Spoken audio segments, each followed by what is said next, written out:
अस्सलामुअलैकुम, welcome to my YouTube channel. आज का लेक्चर है electrical breakdown, unit number 15 electrostatic का लास्ट टॉपिक है ये। और लेक्चर स्टार्ट करने से पहले अगर आपको फुल बुक नोट्स चाहिए पाक स्टडी से इंग्लिश, उर्दू, केमिस्ट्री और फिज़िक्स के, तो आप लोग इंस्टाग्राम का लिंक बायो में गिवन है, उस पर जाके मुझे डीएम कर सकते हो। ओके, लेक्चर की तरफ आते हैं। इलेक्ट्रिकल ब्रेकडाउन क्या होता है कि हमें पता है कि दो तरह की चीज़ें होती हैं, कंडक्टर्स होते हैं, इंसुलेटर्स होते हैं। कंडक्टर्स वो जिसमें से करंट गुजरता है, जो इलेक्ट्रिसिटी बनाते हैं, और इंसुलेटर्स वो होते हैं जिसमें से करंट नहीं गुजरता और वो इलेक्ट्रिसिटी नहीं बनाते।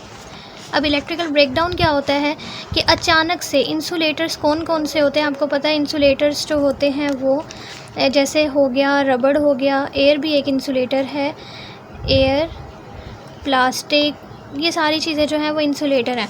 ये अचानक से क्या बन जाए, कंडक्टर बन जाए, मतलब इन ये क्या करने लग जाए, इनमें से इलेक्ट्रिसिटी फ़्लो करना शुरू हो जाए, तो उसको कहते हैं इलेक्ट्रिकल ब्रेकडाउन। और ऐसा तब होता है जब इलेक्ट्रिक फील्ड बहुत ज़्यादा स्ट्रॉन्ग होती है, ठीक है।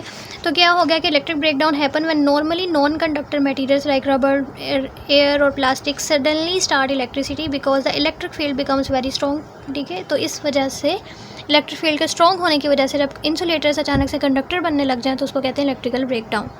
अब अगर हम गैसेस की बात करें तो गैस एक एयर ही है, और गैसेस जो होती हैं नॉर्मली क्या होती हैं, इंसुलेटर होती हैं, मतलब ये नॉन कंडक्टिंग होती हैं, कंडक्ट नहीं करती, इसमें से करंट पास नहीं करता, ना ये करंट बनाती हैं। अब क्या होता है कि जब इनके ऊपर स्ट्रॉन्ग इलेक्ट्रिक फील्ड लगती है, तो स्ट्रॉन्ग इलेक्ट्रिक फील्ड की वजह से क्या होता है कि देखो गैस है, उसे कोई ना कोई एटम्स होंगे,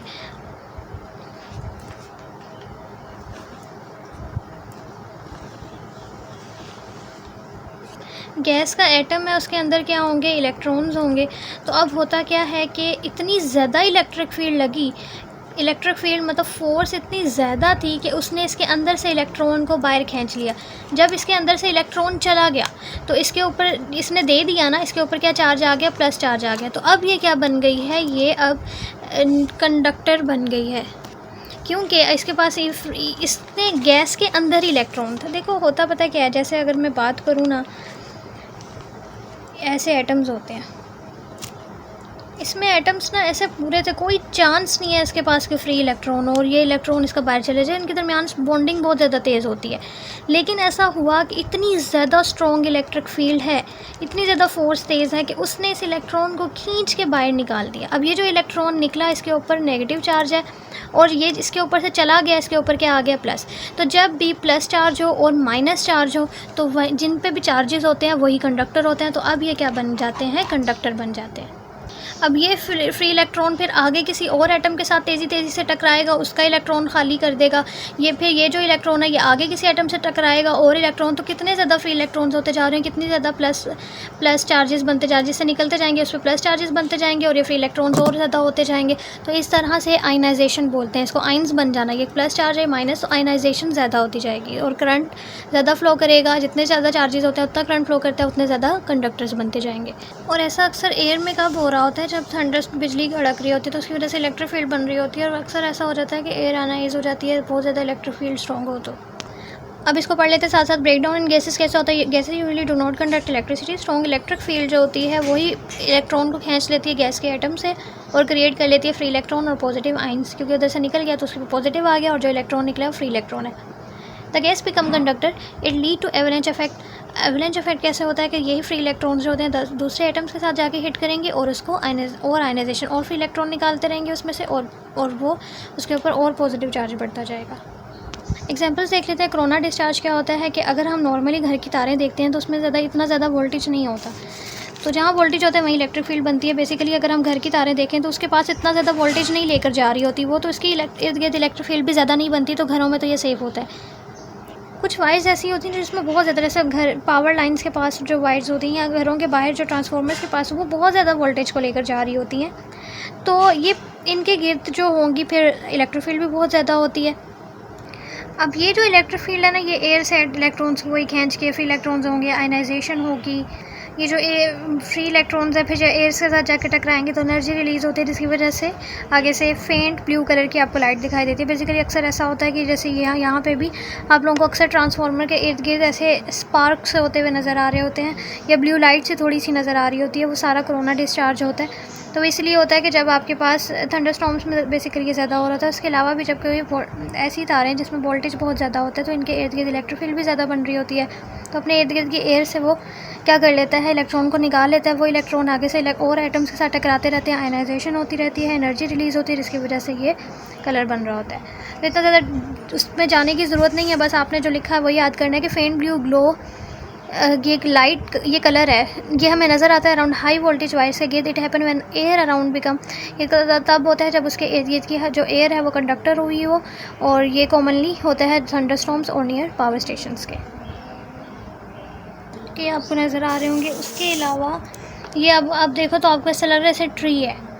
ये जो ग्लास के अंदर आपको नज़र आ रहा है तो ये एक्राइलिक ग्लास के अंदर बनते हैं। ये अगर आप इसमें देखो तो इस तरह ये भी बना हुआ है। ये कैसे बनते हैं, जब वही सेम हाई इलेक्ट्रिक फील्ड होती है और हाई वोल्टेज डिस्चार्ज से बन रहे होते हैं।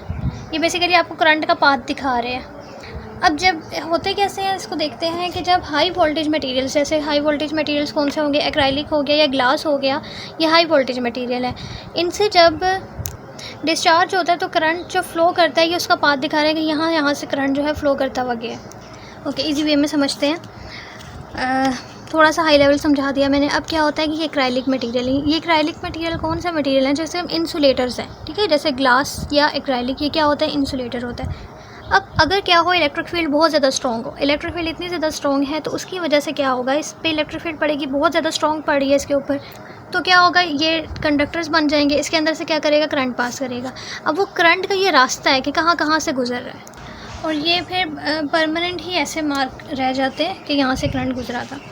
तो इसी को हम डिटेल में तो नहीं करना। ये लिखा कि ट्री लाइक पैटर्न फॉर्म्ड होता है एक्राइलिक ये ग्लास में, और ये कब होता है, जब हाई वोल्टेज डिस्चार्ज हो। हाई वोल्टेज इलेक्ट्रिक फील्ड एक ही है कि जब हम हाई वोल्टेज इलेक्ट्रिक फील्ड लगाते हैं तो उसकी वजह से ज़्यादा वोल्टेज बनता है, और it show path taken by the current. और आपको ये जो पाथ है ये ट्री लाइक ये बता रहा है कि ये पाथ जो था करंट ने लिया था, और these patterns are permanent and look like lightning branches. उसके बाद ये स्टार्ट होता है कि लाइटनिंग जनरेशन। अब लाइटनिंग का अगर हम देखें तो लाइटनिंग क्या होती है, बिजली चमकती है। आपको पता है कि एक स्ट्रॉन्ग इलेक्ट्रिसिटी और फ्लैश जैसे होता है, उस तरह से हमें नज़र आता है जो क्लाउड से ग्राउंड तक होता है। और इसको हम फ्लैश भी कह सकते हैं, ठीक, जैसे फ्लैश ऑन करते हैं ना तो इतनी तेज़ी से चमक, इस तरह की बिल्कुल लाइटनिंग की भी चमक होती है। तो ये हमने लिखा है लाइटनिंग क्या है, ये पावरफुल रिलीज़ है इलेक्ट्रिकल एनर्जी का जो कि क्लाउड्स में होता है। अब अगर हम क्लाउड्स की बात करें ना तो क्लाउड्स के अंदर क्या होते हैं, क्लाउड्स के अंदर बहुत से वाटर ड्रॉप्स होंगे या ऐश पार्टिकल्स, ऐश धुएँ वाले वो पार्टिकल्स होंगे। बादल इस तरह से लगता है ना, धुआं है, तो उसके अंदर ये सारी चीज़ें होती हैं। अब ये एक दूसरे से क्या करती रहती हैं, टकराती रहती हैं, और इनके टकराने की वजह से क्लाउड के अंदर जो होते हैं ना वो चार्जेस अलग हो जाते हैं। जैसे कि अगर मैं कहूँ कि ये क्लाउड है ना, ठीक है, क्लाउड्स के अंदर क्या होते हैं, क्लाउड्स के अंदर ऐश है, वाटर पार्टिकल्स हैं, ये सारे एक दूसरे से क्या करते रहते हैं, ये से टकराएगा, ये इससे टकराएगा। टकराने की वजह से इसके ऊपर ओवरऑल जो चार्ज था वो सेपरेट हो जाता है। अब चार्ज सेपरेट कैसे होता है, जो चार्ज क्लाउड का ऊपर वाला हिस्सा होता है वो पॉजिटिव हो जाता है, और जो नीचे वाला होता है वो नेगेटिव। अब देखो चार्जेस क्या हो गए, सेपरेट हो गए। एयर, वाटर या ड्रॉपलेट्स या volcanic ash collide in clouds and causes electrical charge to separate. Positive charge move to the top of the cloud और negative charge sinks to the bottom. अब देखो क्लाउड्स के ना यहाँ पे बहुत सारे नेगेटिव चार्जेस बॉटम में जमा हो जाते हैं। फिर क्या करते हैं, वो ऐसे रास्ता बनाते हुए, ऐसे जिगजैग टेढ़ा मेढ़ा ऐसे रास्ता बनाते हुए कहाँ जाते हैं, ज़मीन की तरफ, नीचे अर्थ की तरफ ये सारे नेगेटिव चार्जेस जाते हैं। इसको कहते हैं जिगजैग लैडर, क्योंकि ऊपर से नीचे आ रहे हैं तो सीढ़ी के ज़रिए ही आते हैं। सीढ़ी को क्या बोलते हैं, लैडर। जिगजैग कहते हैं सीधा नहीं, ऐसे आगे पीछे आना। अगर आप देखो तो ये क्लाउड है, क्लाउड के अंदर नीचे नेगेटिव चार्जेस हो गए हैं, ऊपर पॉजिटिव हो गए हैं, और ये ऐसे टेढ़ा टेढ़ा रास्ता बनाते हुए कहाँ ये सारे नेगेटिव चार्जेस आ रहे हैं, नीचे की तरफ आ रहे हैं। अब ये जो ग्राउंड होती है ना, ये नीचे क्यों आ रहे हैं, क्योंकि नीचे जो है पॉजिटिव चार्ज है वो इसको अपनी तरफ क्या कर रहा है, अट्रैक्ट कर रहा है। अब ग्राउंड का जो सरफेस होता है ना, सारा क्या होता है, पॉजिटिव चार्ज, वो इसको अट्रैक्ट कर रहा है, और इनके आने की वजह से जो एयर के इर्द गिर्द इनके एयर के पार्टिकल्स हो गए वो भी आयनाइज होते जाते हैं। आयनाइज होते हैं तो उनके ऊपर भी पॉजिटिव चार्ज आता रहता है। अच्छा, यहाँ से आके फिर ये ग्राउंड ज़मीन पे सेफली चले जाते हैं। ज़मीन में चार्ज चला जाए तो हम सेफ़ हो जाते हैं। मैं इस प्रोसेस को एक दफ़ा दोबारा से रिपीट कर रही हूँ, आप लोगों ने ध्यान से समझना। इसके बाद मैं रिपीट नहीं करूँगी, वीडियो को रिवर्स करके देख लेना। सबसे पहले क्लाउड के अंदर एयर होती है और वाटर के पार्टिकल्स थे और ऐश होता है, वो दोनों आपस में टकराते हैं जिसकी वजह से चार्ज सेपरेट हो जाते हैं। ऊपर जो होते हैं पॉजिटिव चले जाते हैं, नीचे क्या हो जाते हैं, नेगेटिव आ जाते हैं। अब ये नेगेटिव जो होते हैं वो ज़मीन की तरफ जाते हैं। क्यों जाते हैं? क्योंकि ज़मीन as a positive charge act करती है और वो इसको क्या करती है, खींचती है। अब क्या होता है कि ये जो इलेक्ट्रॉन्स होते हैं ऐसे टेढ़े टेढ़े करके ज़मीन तक आते हैं। उसके अलावा ये बात आपने समझनी है कि कैसे अब ये जो पॉजिटिव चार्जेस है ना, ये अपने इर्द गिर्द की जो एयर के पार्टिकल है उनको भी आयनाइज कर देते हैं, मतलब उसके अंदर से इलेक्ट्रॉन को निकाल देंगे, पीछे क्या चार्जेस छोड़ देते हैं, प्लस। क्योंकि आपने ये पढ़ा है, पीछे हमने देखा है कि किस तरह से पॉजिटिव चार्जेस आ जाते हैं, जो चीज़ दे देती है उसको पॉजिटिव आ जाता है। और ये क्या होता है कि ये पॉजिटिव जो है ना अब ऊपर जाते हैं, क्योंकि वो भी तो अट्रैक्ट हो रहे हैं, तो ये क्या करते हैं, ये ऊपर जाते हैं। तो आपको बुक पे ये यहाँ नहीं नज़र आ रही होगी, ये ऐसे येलो सा पाथ नज़र आ रहा होगा, ये वो पाथ है जिसके ज़रिए ये पॉजिटिव चार्जेस ऊपर की तरफ जा रहे हैं और इसको बोलते हैं स्ट्रीमर। ये स्ट्रीमर और जो इलेक्ट्रॉन ज़िगज़ैग करते हुए नीचे आ रहे हैं, ये होता है स्टेप लैडर।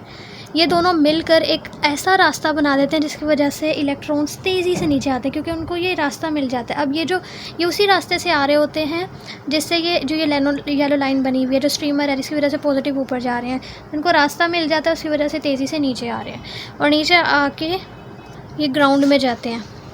तो charge cloud creates a conductive plasma. जो चार्ज क्लाउड है वो प्लाज्मा बन जाता है। प्लाज्मा कैसे बना? क्योंकि ऊपर पॉजिटिव चले जाते हैं और नीचे वाले बॉटम में नेगेटिव, तो चार्जेस बनते हैं, तो उसके प्लाज्मा उसको बोलते हैं जिसमें चार्जेस बन जाए। Excess electrons at the cloud moved, जो अगर ज़्यादा इलेक्ट्रॉन्स है ना, नीचे ज़्यादा आगे थे नेगेटिव वाले, वो क्या करते हैं, ग्राउंड की तरफ जाना शुरू करते हैं ज़िगज़ैग बनाते हुए, जिसको स्टेप लैडर बोलते हैं। नेगेटिव चार्जेस इंड्यूस है पॉजिटिव ऑन अर्थ सरफेस, और अर्थ के सरफेस पर कौन सा चार्ज आ जाता है, पॉजिटिव। एयर मॉलिक्यूल्स जो होते हैं जो उसके पॉजिटिव के नियर बाय, वो भी आयनाइज हो जाते हैं और वो ऊपर जाते हैं, उसको बोलते हैं स्ट्रीमर और स्टेप लैडर मिलकर एक पाथ बनाते हैं पूरा, और फिर लाइटनिंग जो होती है उसकी वजह से अगर द नेगेटिव चार्जेस, और इस पाथ से होते हुए नेगेटिव चार्जेस बहुत तेज़ी स्पीड से, इतनी स्पीड के साथ ग्राउंड में चले जाते हैं, इसलिए लाइटनिंग जो होती है वो तेज़ी से ज़मीन तक पहुँचती है जब बादल गरजते हैं। उसके बाद नेक्स्ट हेडिंग आती है वैरायटीज़ ऑफ एटमॉस्फेरिक लाइटनिंग। अच्छा, उसके ये जो वैरायटीज़ ऑफ लाइटनिंग है ना, अब लाइटनिंग ऐसी नहीं है कि हमेशा ग्राउंड से ज़मीन तक ही बिजली चमकी है तो उसको लाइटनिंग कहते हैं। कुछ ऐसी होती है जो क्लाउड के अंदर ही बिजली चमक रही होती है। ऐसा अभी पिछले दिनों हुआ था और मैंने उसकी वीडियो भी रिकॉर्ड की थी, मैं आप लोगों को दिखाती हूँ। ये इसकी वीडियो है। अब आप देखो कि क्लाउड के अंदर ही बिजली चमक रही है, ज़मीन तक नहीं आ रही।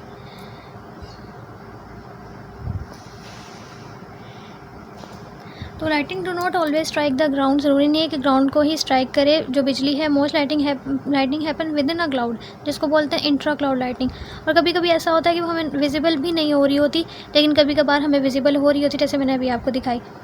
Lighting can also happen between clouds called cloud to cloud, और between cloud and the ground, और कॉल्ड क्लाउड टू ग्राउंड। या तो ग्राउंड में ही क्लाउड से ग्राउंड तक होती है या क्लाउड के अंदर ही होती रहती है। तो इस तरह से ये लाइटनिंग की टाइप्स हैं।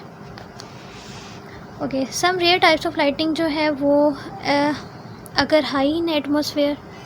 उसके बाद ये है कि जो एटमॉस्फेयर है उसमें कुछ अजीब तरह की भी लाइटनिंग होती है जो आम लोगों को दिखाई नहीं देती, सिर्फ कभी कभी स्पेशल कंडीशंस होती हैं उनमें ही नज़र आ रही होती है। जैसे ये स्प्राइट्स हैं, ये क्या होते हैं, ये लाल रंग की चमक होती है, रेड कलर की एक चमक होती है, और जब बिल्कुल तूफ़ानी बादल आते हैं तो उनमें ये हमें दिखाई देती है कि एक लाल सी बिजली चमक रही है, और हमें ऐसा लगता है कि जैसे आसमान में ना छोटी छोटी रेड कलर की रोशनियाँ चमक रही हों। तो ये बिल्कुल जब सही तूफ़ान आता है ना, तो तब हमें ये चीज़ दिखाई देती है। फिर आते हैं जेट्स क्या होते हैं, ये ब्लू रंग की चमक होती है, मतलब ये।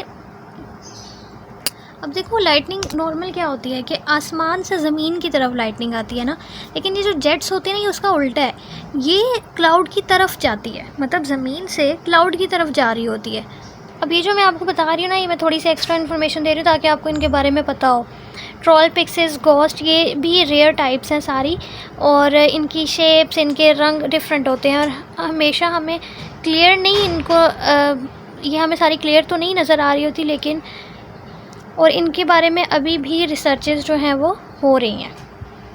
फिर एक बॉल लाइटनिंग होती है, ये सबसे अजीब है। जैसे इसमें क्या क्या होता है कि गोल गोल बॉल की तरह जो होती है वो हमें चमकती हुई बिजली नज़र आ रही होती है, जैसे हवा में गोल गोल बिजली हो रही हो, और ये डेंजरस भी हो सकती है। और अभी तक तो ये साइंटिस्ट इसको समझ नहीं पाए सही तरीके से, अभी भी इसके बारे में रिसर्चेज जो हैं वो चल रही हैं, ट्रॉल पिक्सेस घोस्ट और बॉल लाइटनिंग के बारे में।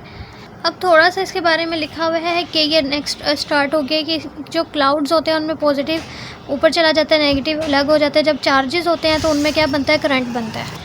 तो क्लाउड से लाइटनिंग इनकी चार्जेस के सेपरेशन की वजह से होती है। Lightning happen when cloud gather positive negative charges और एयर उनको रोक ना पाए, और फिर जब ये से करंट निकलता है वो इतना सख्त होता है कि वो बिल्डिंग्स को, पीपल्स को और इवन के आग भी लगा सकता है। आपने काफ़ी दफ़ा बिजली गिरी तो वहाँ पर आग लग गई, तो इस तरह से ये सारी इसके नुकसानात हैं। ये सेफ्टी टिप्स लिखी हुई है कि जब बिजली चमक रही हो तो आपको किसी शेल्टर के नीचे चले जाना चाहिए, स्ट्रॉन्ग बिल्डिंग में खड़ा होना चाहिए, और अगर आप बाहर हो तो अपने पाँव को इकट्ठा कर लो और टॉल ऑब्जेक्ट्स और इवन के पानी से बचो, क्योंकि पानी कंडक्टर होता है, उसमें से करंट पास कर सकता है। और लाइटनिंग डेंजरस क्यों है? लाइटनिंग डेंजरस इसलिए है क्योंकि इसकी वजह से स्ट्रॉन्ग कंडक्टर होता है, और कोई अगर नॉर्मल सा भी कंडक्टर है तो उसमें ये उसको बहुत ज़्यादा स्ट्रॉन्ग कंडक्टर बना लेता है।